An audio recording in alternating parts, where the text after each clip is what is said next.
બહેનોને ખાસ કહું છું કે સંસ્કૃતિ તમે ટકાવવાની ભૂલી ગયા છો. દરબારની દીકરી હારે એકવાર જઈને પાછી આવે ને પછી ફરીવાર ડ્રેસ ન પહેરે.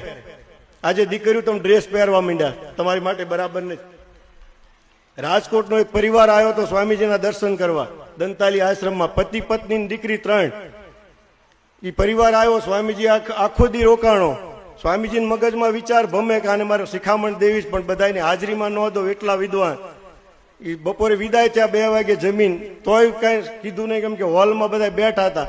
એ ગેટ પાસે પહોંચ્યા હતા, છેલ્લે આશ્રમ હોલમાં હું સ્વામીજી 2 જ રહ્યા. મને કે શક્તિસિંહજી આજુબાજુમાં જોવો કોઈ છે? મેં કીધું કોઈ નથી. તક ઓલા પરિવારને પાછો બોલાવો, દરબાર ફેમિલીને. એટલે મેં પાછા બોલાય, પાછા આવો.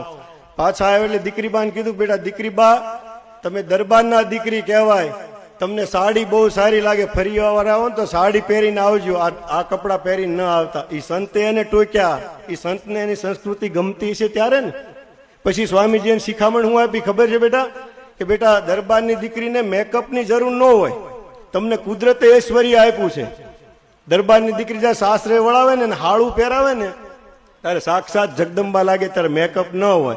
અને એની દીકરી જયારે સાંજે દાંડિયા રાસ રાખ્યા મેકઅપ કરે ત્યારે ભવાયા જેવી લાગે. એટલે બહેનોને ખાસ કે અમારા ગુરુજી ટોકર કરે છે કે દરબારની દીકરીને ઈશ્વરે ઐશ્વર્ય આપ્યું છે, એ મેકઅપમાં ન સારી લાગે.